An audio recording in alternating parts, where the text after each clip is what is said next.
హైదరాబాద్ లో జరగబోయే మనీ మంత్ర money manifestation classes కి ఇప్పుడే కాల్ చేసి రిజిస్టర్ అవ్వండి.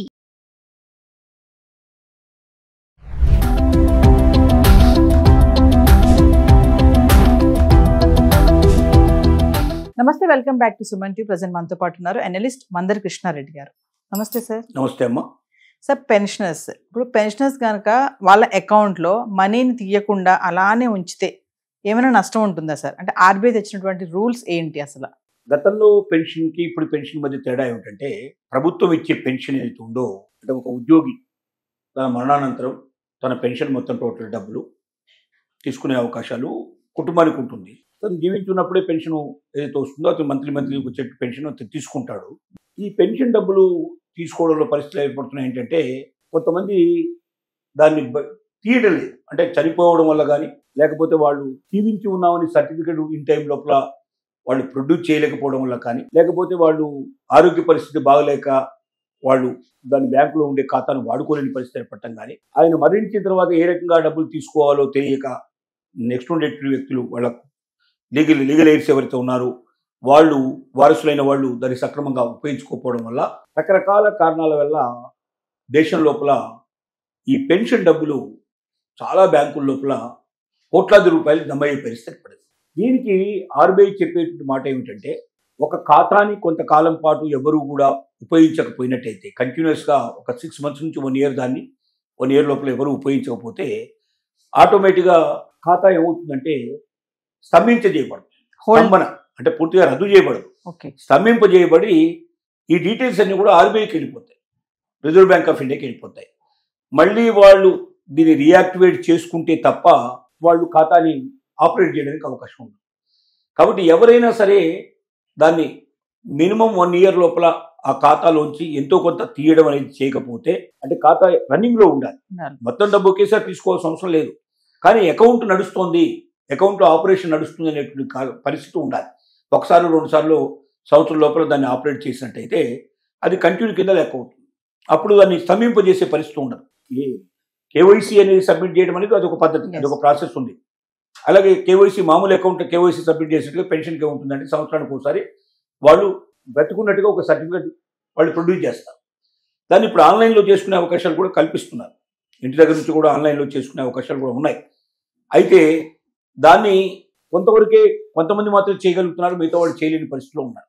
కాబట్టి దానికి ఏదైనా ఒక మార్గాన్ని కనిపెట్టాలనేది 70 ఏళ్ల పైబడ్డ వాళ్ళకి ఇంటి దగ్గర నుంచే వాళ్ళు, వృద్ధులైన వాళ్ళు, తర్వాత రెండోది హెల్త్ బాగాలేని వాళ్ళు, ఇంట్లోంచి కదలలేని వాళ్ళు ఇంటి దగ్గర నుంచే దాన్ని ఏ రకంగా చేసుకోవడానికి పూర్తి అవకాశాలు కల్పించాలని డిమాండ్ చేస్తుంది పెన్షనర్ అసోసియేషన్, డిమాండ్ చేస్తూ ఉంది. ఏదేమైనా ఆర్బీఐ ఇచ్చేటువంటి ఇన్స్ట్రక్షన్ ఏమిటంటే, ఇంతకుముందు ఏముండేది, ఒకవేళ పెన్షనర్ మరణిస్తే ఎవరైతే వాళ్ళ తరపున వాళ్ళకు సంబంధించినటువంటి లీగల్ ఎయిడ్స్ ఉన్నారో, పెన్షన్ తీసుకోవడానికి ఎవరికి అర్హత ఉందో ఆ తీసుకునే వాళ్ళు, భార్య కానీ, మరణించిన భార్య, లేకపోతే నెక్స్ట్ కూతురు కానీ, ఎవరైనా పెళ్లి కానీ, పిల్లలు కానీ, అలాంటి వాళ్ళు ఎవరైనా తీసుకోవడానికి పాసిబిలిటీస్ ఉండేవి. అలా తీసుకునేటప్పుడు వాళ్ళ పేరు మీద మళ్ళీ కొత్త అకౌంట్ ఓపెన్ చేయాల్సిన పరిస్థితి ఉండేది. అంటే అకౌంట్ తల్లి చనిపోతే ఆ అకౌంట్కి సంబంధించిన వాళ్ళు మళ్ళీ కొత్త అకౌంట్ ఓపెన్ చేయాల్సిన పరిస్థితి ఉండేది, కొత్తగా తీసుకునేవాళ్ళు. ఇప్పుడు అలా అవసరం లేకుండా ప్రభుత్వం ఏం చేసిందంటే, ఆ సేమ్ అకౌంట్నే కంటిన్యూ చేయొచ్చు. వీళ్ళ పేరు దాంట్లో యాడ్ అవుతుంది, లీగల్గా వీళ్ళ పేరు యాడ్ అవుతుంది, అకౌంట్ మాత్రం అదే అకౌంట్ నెంబరు, అదే అకౌంట్ కంటిన్యూ అవుతుంది. ఇలాంటి కొన్ని ఫెసిలిటీస్ ఇచ్చింది. వీటన్నిటిని దృష్టిలో పెట్టుకొని ఎవరైనా పెన్షనరు వాళ్ళు ఖాతాని మాత్రం కంటిన్యూస్గా సంవత్సరం తర్వాత కూడా ఆపరేట్ చేయకుండా ఉండకూడదు. సంవత్సరంలో ఏదో ఒక రకమైన ఆపరేషన్, కొద్ది 10 రూపాయలు చేయండి, 100 రూపాయలు చేయండి, ఎంతో కొంత దాంట్లో తీసినట్టు కనబడదు. కొంత అమౌంట్ తీసుకుంటారు, మిగతా అమౌంట్ అంతా దాచుకోవచ్చు ఆ అకౌంట్. దానికి కావాలంటే మనం ఫిక్స్డ్ డిపాజిట్ లాగా కూడా మనం ఇన్స్ట్రక్షన్ ఇచ్చేసి, ఎంత డబ్బు వస్తుందో అంత డబ్బులు ఫిక్స్డ్ డిపాజిట్లో పెట్టండి, మేము తర్వాత మనం తీసుకుంటాం మేము అని. కొన్ని ఎలా ఉంటాయంటే, సేవింగ్స్ ఖాతాలు ప్లస్ ఫిక్స్డ్ డిపాజిట్, అంటే మన సేవింగ్స్ ఖాతానే ఫిక్స్డ్ డిపాజిట్ కింద మారుస్తారు. ఎంత డబ్బు అయితే మనం తీసుకుంటున్నామో అంత డబ్బు తీసేది, మిగిలిన డబ్బును మాత్రం ఎన్ని రోజులు ఉంటే అన్ని రోజులకు దానికి లెక్క కడతారు. ఆ ఫిక్స్డ్ డిపాజిట్ ఛార్జెస్ దాని ప్రకారం మినిమం బ్యాలెన్స్ ఎంత పెట్టాలనే కండిషన్ ఉంటుంది. దాని ప్రకారం పెట్టుకుంటూ పోతే ఆటోమేటిక్గా దానికి వడ్డీ వస్తుంది మనకు. అంటే మామూలుగా ఎస్బీఐ అకౌంట్లో వచ్చే వడ్డీ కన్నా ఎక్కువ వడ్డీ వస్తుంది, ఫిక్స్డ్ డిపాజిట్ వడ్డీ మనకు వచ్చే అవకాశాలు ఉంటాయి. సో ఇలాంటి అవకాశాలన్నింటినీ ప్రతి పెన్షనర్ ఉపయోగించుకోవాలి. పెన్షనర్ ఒకవేళ చనిపోయినట్టయితే దానికి సంబంధించిన లీగల్ ఎయిడ్స్ కూడా వెంటనే తేరుకొని కావాల్సినటువంటి సర్టిఫికేట్స్ ఏమున్నాయో సబ్మిట్ చేసేసి, వాళ్ళకు నెక్స్ట్ వాళ్ళకు వచ్చేటట్టుగా వాళ్ళకు ఉన్నదాన్ని నిరూపించుకొని, వాళ్ళు అదే అకౌంట్ మళ్ళీ కొత్త అకౌంట్ ఓపెన్ చేయాల్సిన అవసరం లేకుండా ఆ అకౌంట్లో వాళ్ళ పేరు యాడ్ చేసేసుకొని ఆ అకౌంట్ వాళ్ళు ఆపరేట్ చేసుకోవడానికి అవకాశం ఉంది. కానీ సంవత్సరం మొత్తం మీద ఆపరేట్ చేయకపోతే మాత్రం ఈ అకౌంట్ అన్ని కూడా స్తంభింపజేయబడి రిజర్వ్ బ్యాంక్ ఆఫ్ ఇండియాకి ఈ అకౌంట్స్ మొత్తం ట్రాన్స్ఫర్ చేయబడతాయి. అంటే హోల్డ్ చేసేస్తారా సార్? అకౌంట్ హోల్డ్ చేసేస్తారా ట్రాన్సాక్షన్స్ చేయకపోతే? స్తంభింపజేస్తారు, స్టాప్ అయిపోతాయి. అంటే మీరు వెళ్ళి స్ట్రైట్ గా వెళ్ళి నాకు డబ్బులు ఇవ్వండి ఇవ్వరు. మళ్ళీ దాన్ని తిరిగి రీఓపెన్ చేసుకోవడానికి మళ్ళీ తిరిగి ఫార్మాట్ ఇట్లా ఉంటుంది, అప్లికేషన్ పెట్టుకోవాలి. ఈ అప్లికేషన్ మళ్ళీ ఆర్బీఐ దాకా వెళ్ళాలి. ఆర్బీఐ పర్మిషన్ వచ్చిన తర్వాత కానీ మళ్ళీ దాన్ని ఆపరేట్ చేసుకోవడానికి అవకాశం ఉంటుంది. కాబట్టి కొంచెం టైం పడుతుంది. వెంటనే అవసరాలు తీరే అవకాశాలు ఉండవు దాంట్లో.